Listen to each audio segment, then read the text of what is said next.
Hi everyone, welcome to Alternative Reborn Mummy. It's a beautiful day here in Australia with some beautiful gentle soaking rain, which is something we really need in Australia after the bushfires. I've basically pre-recorded quite a few box openings and I'm releasing them quite quickly to garner interest in my channel. So today I'm pretty excited to open up a beautiful silicone doll, which is on the cheaper end of the silicone doll spectrum.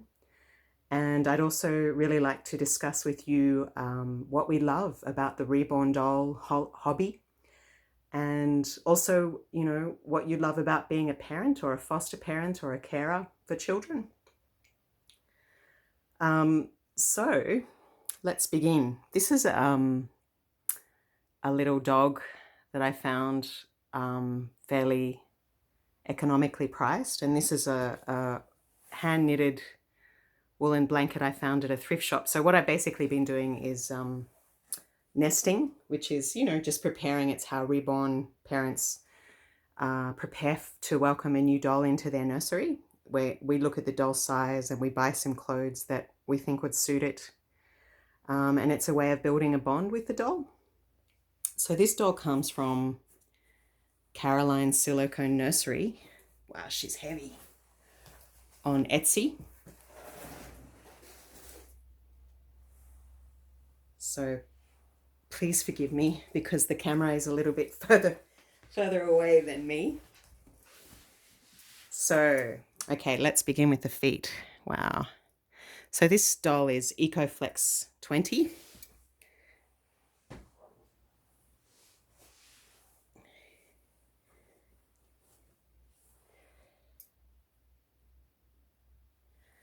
So I'll open up her legs. Wow, she's quite thin, but she's heavy. She's about 20 inches long.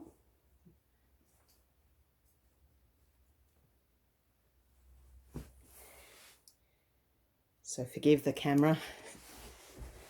Wow, you can see she's a very similar color to me. She's got veining.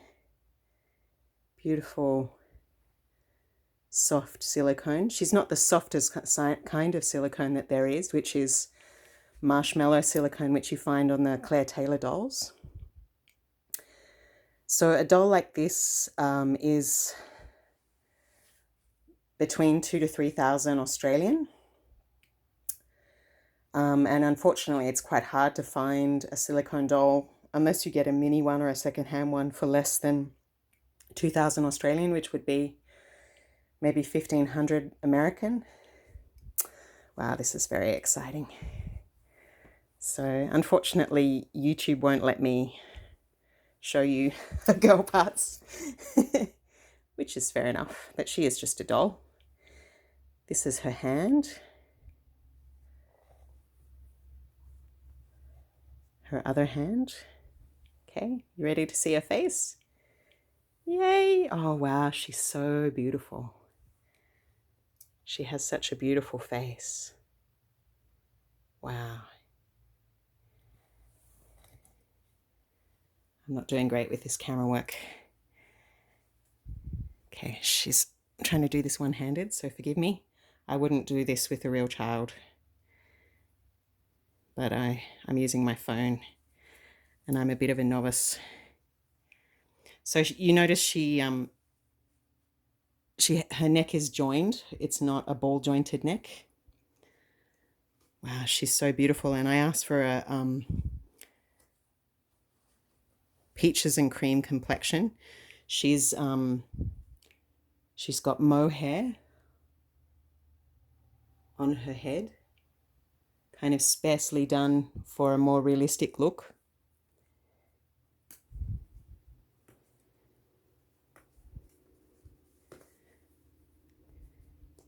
Wow, she's so pretty.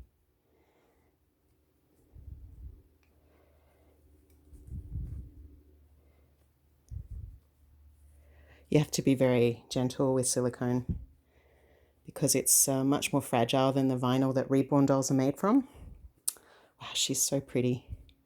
And you notice she has the mottling and the veining. Yeah, wow. I am very lucky. So maybe I can give you a look at her little tush while not showing you her girl parts.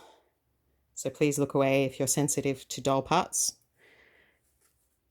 This is her back, and that's her little tush. Oh wow, she's so cute. Such a cute girl.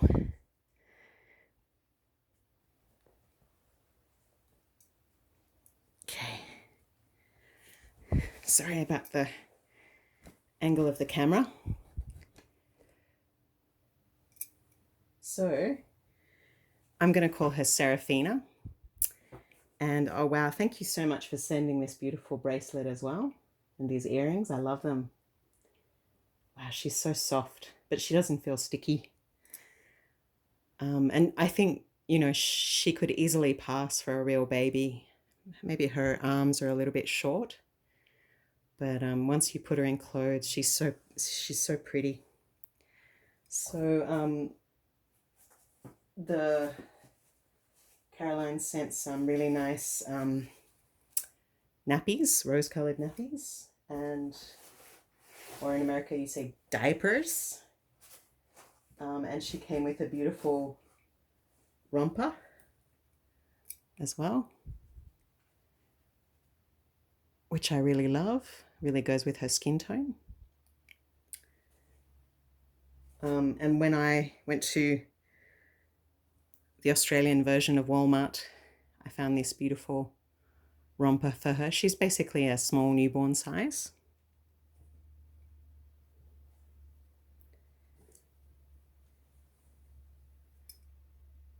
This is a really nice pair of overalls.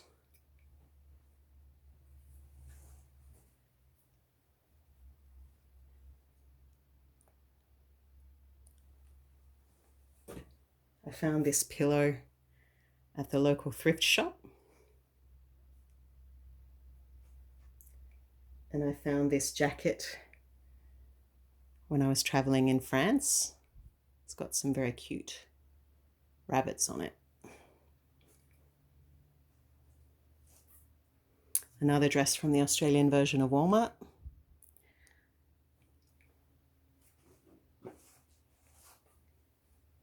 And a really nice dress I found in India when I was working for an NGO. Wow, so I'm so happy. She's so beautiful. So in case I didn't already tell you, I'm going to call her Serafina. I'm just over the moon, really. I can't express. She's so beautiful. I love her rosy cheeks. I'll just show you again. She's rather glorious. And her little stomach. Yeah, she's just beautiful. Before I was more attracted to dolls with open eyes, but now I seem to be attracted to a wide variety of dolls. Yeah. So a topic that I thought would be really interesting to talk about is, what do we love about being reborn parents? She looks a bit strange with the dress and nothing else on. So personally, I've cared for a lot of children in the NGO that I run in India, and my foster daughter passed away a few years back. And because of that, I've become quite, you know, I miss my foster daughter, and I love the feel of a young child in my arms. But I kind of know that I'm not emotionally ready to have a child. Like, I'm not ready for the commitment of 20 years. So these dolls are just a nice alternative, you know, something to hold when you're feeling a little bit down. And it just brings out that maternal feeling in you when you've got baby fever. It's also just really fun to look at the different kinds of art and to go shopping for them. I haven't been brave enough to take my dolls on an outing yet, except in India. We took them out one day, and actually everybody in India really loves them and doesn't think it's odd at all, because they kind of love young children in India. But in Australia, people think it's a little bit weird that you want to carry around a lifelike doll. Um, yeah, when I first came across Reborn dolls, I also thought they were a little bit strange, but then I just saw how cute they were and how the art of making them more and more real is so incredible. And there's nothing quite like the feeling of getting a new doll that you've planned for, that explosion of feelings, and especially if you successfully bond with that doll. Waking up every morning and some people, they're really bonded with their dolls. They feed them and change them, and other people just put them in a display. And other people trade them. Some women have like 25 dolls. I'm not at that number yet. But however you do it, it's a really enjoyable, fun hobby. And part of that fun is also meeting other people. It is mostly women, but there are some men who also enjoy this hobby. And some really talented artists who are just creating more and more amazing dolls every day. But for me, it's just a hobby that's about love. It makes you feel a lot of love and warmth and that nurturing feeling. And personally, if I had a young daughter, I'd much rather her get into the doll hobby than go out to the nightclub and getting into trouble. So yeah, this is a really enjoyable hobby for me. And I just love looking at all the different pictures and the kinds of art. Of course, I have to be careful that I don't end up buying more dolls than I can afford, because that's the danger. You see something, you fall in love with it, and you spontaneously buy. And once you don't want to buy your dolls too close together, because once you buy one doll, you're kind of seeking that excitation, that high of buying another doll. So there's always a danger that you purchase another doll just after to get that high back again. So it's good to plan carefully, look at different sculpts that you like, different artists, and be a little careful when you're scrolling through Etsy and Dollfan and other Facebook sites, that you don't end up buying beyond your means. For me, a silicone doll is a huge investment, and I wasn't really in the market for something like a Claire Taylor or a Romy Stridon doll, which can go from $6,000 to $10,000 Australian.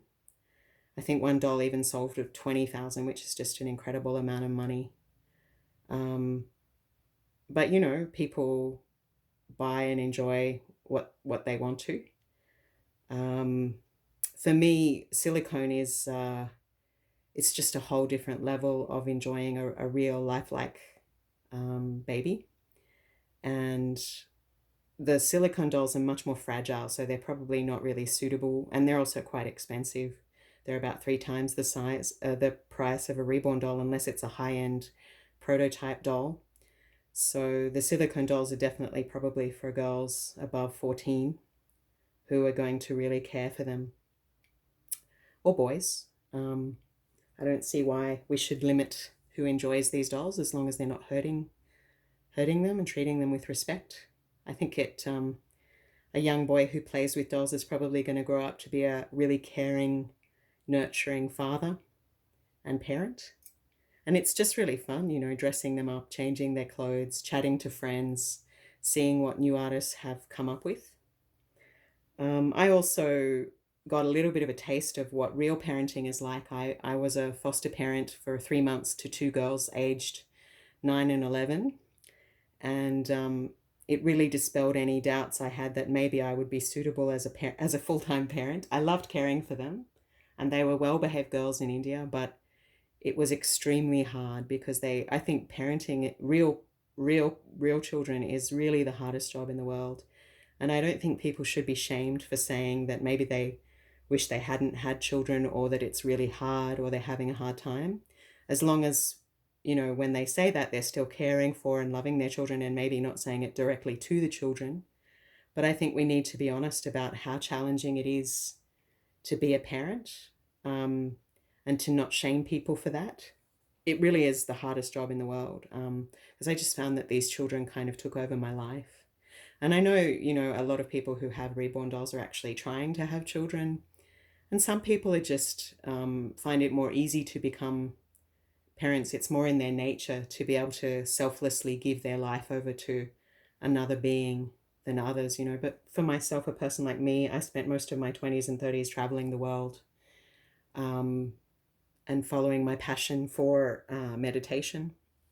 So, and for social work, for aid work and traveling. So I wasn't ready, and I'm not really ready to become a parent full time, but I do love being an auntie, helping care for other people's children, working at the girls' home we run in India, and also I love caring for animals. I find caring for animals is a lot more easy than children because, you know, you can leave a dog alone for 5 hours and Social Security is not going to contact you and say that you're abusing the child, abusing the dog.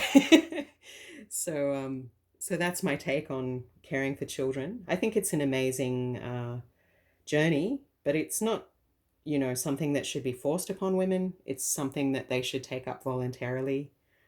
And I think being a parent could be a really amazing journey. I think it teaches you how to selflessly love someone. And it must be amazing to look at a being and raise them from being a baby that looks like you, even though they're their own person. It must be amazing to watch them grow and to learn so much about love. But I don't think it's for everyone. And I think if people know that, they shouldn't be shamed for that. And there are plenty of alternatives, you know, like because it takes a village to raise a child. And I'm very happy being an auntie. I'm happy caring for animals, caring for the children that are abandoned. You know, I really admire people who adopt because there are lots of children in foster care with no one to care for them, going from house to house, carrying their possessions in a garbage bag. Children whose families are broken down. You know, so there's just so many ways that you can become a carer and that you can protect children and love them and help make them into good human beings. So that's my take on parenting as a slightly unqualified, non-full-time parent, and my take on the Reborn doll hobby. So, you know, feel free to like, share, and subscribe, and share what you love about the Reborn doll hobby. And if you're a parent or if you've helped care for children, be honest about it and don't shame people who share their experiences honestly. And if you are suffering because you can't have a child or you have postnatal depression, please get help. You know, call someone. If you're in Australia, you can call Lifeline, which is a free counselling service. I'm sure in America there are also free counselling services. And learn some therapy. Go to a mothering or a parenting group. Learn some techniques to get the help you need. Don't pass on intergenerational abuse and dysfunction. Get yourself help so that you don't ruin your child's life. So thank you so much for enjoying this box opening with me. And I look forward to more changing videos, more chats with you in the coming months. Bye. Oh, there's one more thing. So there is a beautiful group of a cappella singers from the 90s who are called Sweet Honey and the Rock. They're African-American women, and they made a beautiful a cappella song, which is from The Prophet by Khalil Gibran, or Gibran, I don't know how to say it. And it's beautiful advice for parents. So I thought in honor of all these amazing parents, aunties, uncles, people who care for children, care for animals, care for the world, I'd like to share a song with you. So if you don't want to hear it, you can just finish now. Your children are not your children. They are the sons and daughters of life's longing for itself. They come through you, but they are not from you. And though they are with you, they belong not to you. You can give them your love, but not your thoughts. For they have their own thoughts, they have their own thoughts. You can house their bodies, but not their souls. For their souls dwell in the house of tomorrow, which you cannot visit, not even in your dreams. You can strive to be like them, but you cannot make them just like you. Strive to be like them, but you cannot make them just like you. So thanks so much, friends. Catch you next time. Bye.